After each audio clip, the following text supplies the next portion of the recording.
The Turkish government banned travelers from docking because of, quote, moral in Palestine for queers.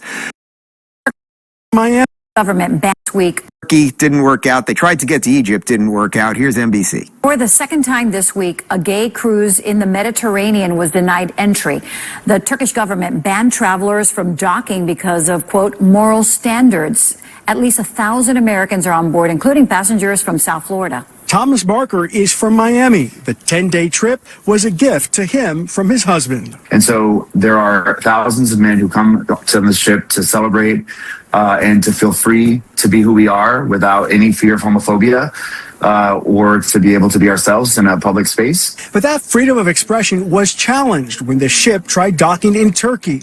The government unexpectedly denied the ship entry because of what they call moral standards.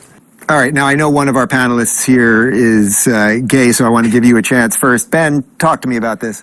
Yeah, let me just say, Google. No, don't edit. No, I will defer to link. If you're gay in the Middle East, they will throw you off of buildings in many countries. Like, this is not hard to find out. If you're dumb enough to go on a cruise and go to these parts of the world and think they're going to let you in, well, then you're dumb enough to go on a cruise to go to this part of the world and they won't let you in. And then when you are feeling like you are like somehow like unfulfilled, I will tell you, you're an idiot. And well, Link, and then, because I don't need to make it about the guy specifically in that thing, but when he talks about how he wants to be free of homophobia, so he has to get on a boat to go to the Middle East instead of just hanging out in America, nobody's coming for the gays here. He probably lives in West Hollywood.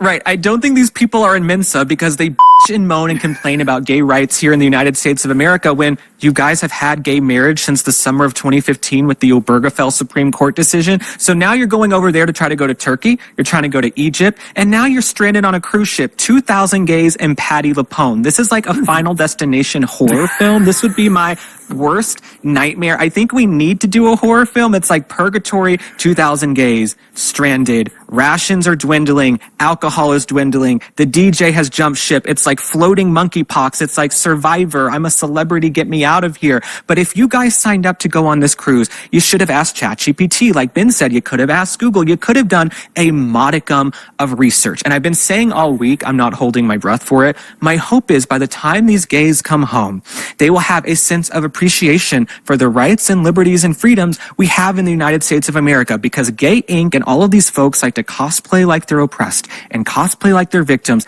every single day. So maybe you'll come home like Brittany Griner when she was in that Russian prison, and now you'll stand for the national anthem and sing Yankee Doodle Dandy after being stranded on that cruise ship. To be on trapped with Patti LuPone, who's such a miserable shrew.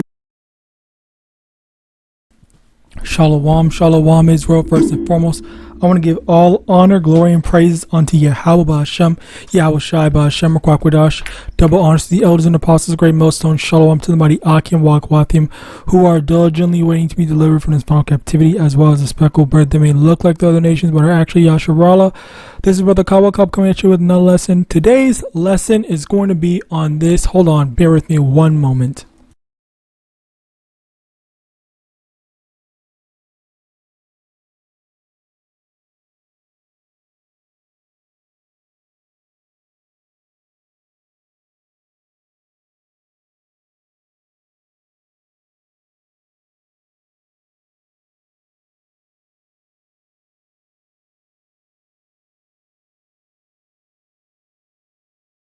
As I was saying, today's lesson is going to be on this. The reason why is because I just saw this and I thought, wow, this is pretty interesting.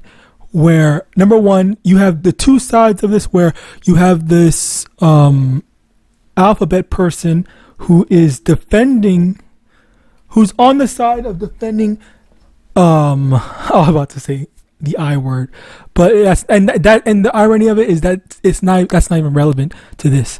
But what I'm trying to say is you have this person who's defending Babylon for in terms of saying, oh, look at how amazing Babylon is. You guys should just be grateful, X, Y, and Z, which is kind of out of the ordinary for these types of people.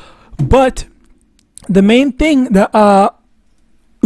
is how all these people these alphabet people basically went to one of the biggest places, or some of the biggest places that are known for just executing those people, and so these groups of people and stuff like that, for flaunting it. And that was one of the biggest, that was one of the big things that was a point of contention, where what happened was that oh my God.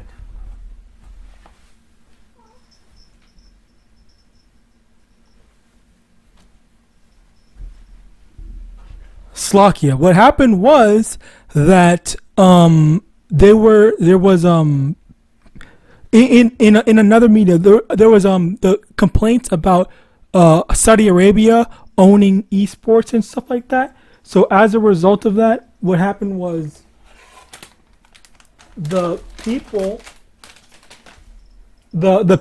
Americans that were participating in the esports stuff, they were saying that they don't want to participate, they don't want to play in the thing because it's going to be in Saudi Arabia. The people that were complaining about that, they were basically saying, "Oh, we're afraid to go to this because they're going to kill us. We're afraid to go do this. We're afraid to go do that. Whatever. We don't want to go there." But yet you have a whole thousands of these alphabet people saying, "Oh, let's go fund money, or maybe just buy a cruise or whatever, and then go dock there intentionally with all of our alphabet people and stuff like that, just to piss them off, because they know they know that they wouldn't accept them, and they obviously did this on purpose, because that's the thing. These people, they have said that in their laws that if you are actively flaunting, doing PDA and stuff like this, you will, basically get criminal charges against you, or if not, actively someone's going to do something to you. Basically, that's what they said. So as a result of that, just like this is just an example of Esau trying to force his beliefs, force his doctrine on other people, and even people that actively are against them, people that say, we do not want this, we do not want to participate in this stuff, but yet this is what they've decided to do. They say, who cares about what they say, we're just still going to go do it, we're just going to do this or that or whatever. All right, so I want to get this first. Romans 13 verse 1, let every soul be subject unto the higher powers, for there is no power but of Yahawah. The powers that be are ordained of Yahawah. And basically, whenever there's an authoritative figure in place, you're supposed to follow the law of the land. You're supposed to follow the rules. But yet Esau thinks that he is above the rules, and that is how he has been living. That's how he continues to live. There are rules and laws and stuff like that that are put in place in everywhere. There's different laws everywhere and stuff like that. But wherever Esau goes, he thinks that he's above the law, and he thinks that he does not ever have to answer for the things that he does. He will know and acknowledge that there's a rule that says don't do this, don't do that, or whatever, but he doesn't care. He's just going to say, oh, there's a law that says this, let me go over there and intentionally break that law. Let me go over there and flaunt and make sure that they know that I'm breaking the law, so that I can spit on their culture, and then when they talk bad about us, so let them say something like, oh, the F word and stuff like that to them, or let them call them the G word and stuff like that, or whatever, literally anything. Let them say anything bad or anything negative, and then, oh, they get bad publicity, oh, they get canceled, they get all this negative feedback. But Esau gets to disgrace and disrespect their laws and their culture, but he doesn't suffer any type of backlash as a result of it. So it's just like, how ridiculous does this have to be, where you have it, all you have to do is literally just follow the law and follow their rules, respect their culture, respect their authority in their land, rather than just trying to flaunt and force your beliefs and your way of thinking on them, which is so utterly just disrespectful. All right. Now, continuing on, let me get Psalm 73, verse. Let's start verse 4. For there are no. Let's start verse 3. For I was envious at the foolish when I saw the prosperity of the wicked. For there are no bands in their death. Their strength is firm. They are not in trouble as other men, neither are they plagued like other men. Over here is the main point. Verse 5, they are not in trouble as other men, meaning that they don't have to play by the same rules as other men. So if I, as a so-called black man, have to, if I break the law, I will get harsher sentencing and harsher penalization, or I will be under more scrutiny in general compared to a so-called white man doing that. All right, and even on the same thing, let's take it a step further, where when the Arabians, the Saudi Arabians or the Ishmaelites, when they call out Esau Edom for the stuff that they do, then nobody bats an eye. No one cares about the stuff that they say about Esau Edom.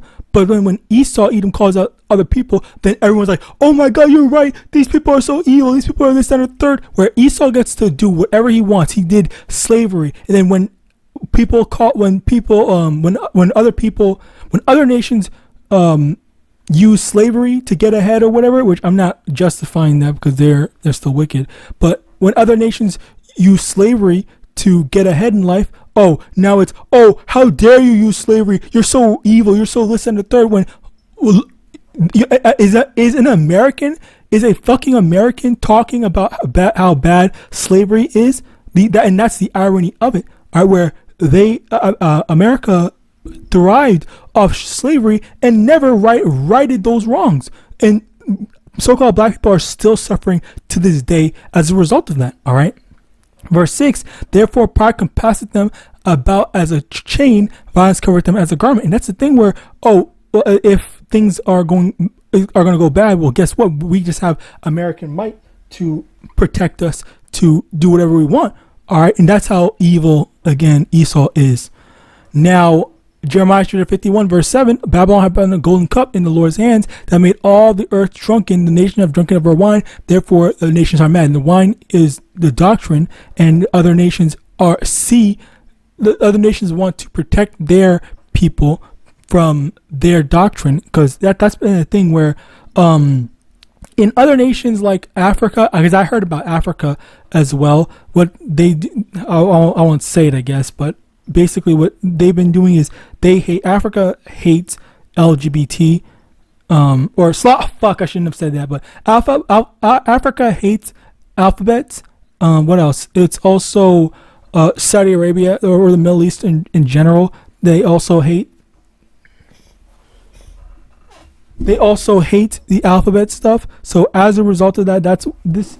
Whenever they see stuff like this, then they basically get mad and complain about them and stuff like that. So with that being said, like, that's where the nations are kind of like growing more and more mad at how evil and wicked Esau has become due to how warped and wrong and unfair Babylon has become with all of the things that they do. All right, now with that being said, continuing on.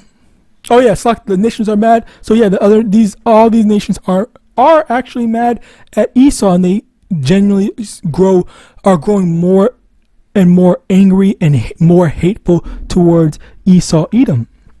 All right, and we see this in how they say, you're not allowed here, and your doctrine is not allowed here, this, that, and the third, and stuff like that. They literally have laws that are specifically tailor-made in opposition to how Esau lives his life. All right, or Esau's doctrines in general. All right, so continuing on, Joel chapter 3 verse 10, beat your plowshares into swords and your pruning hooks into spears, let the weak say I am strong. And this is the thing where we're getting to the point where, because there was the Strait of Hormuz thing, where we're going to get to the point where there's going to be this whole race wars and stuff like that, and these other nations, these heathen nations, are going to start fighting back. All right, Proverbs chapter 4 verse 16, for they sleep not except they have done mischief, and their sleep is taken away unless they cause some to fall. So they went over there thinking that, you know what, let's go bother the Middle Easterns, let's go do something, let's go cause some trouble. And then this is the end result of it, where what else was there? Because they knew what was gonna happen. I do not think, because they were basically suggesting that they didn't know, but I know for 1,000% fact that they had to have known. All right, it's you cannot be. I mean, yes, you can technically, because a lot of people today are incapable adults. But I will say, like, it's highly improbable that with so many people there, none of them knew that they were not allowed to be there, and it was just an attempt at a power move, which they said they refused to allow them to do that. So with that, I pray that system was edifying. I want to give all honor, glory, and praise unto YAHAWAH, Hashem, YAHAWASHI, Hashem, Kwakwadosh, double honors to the elders and apostles, great meals above and shalom.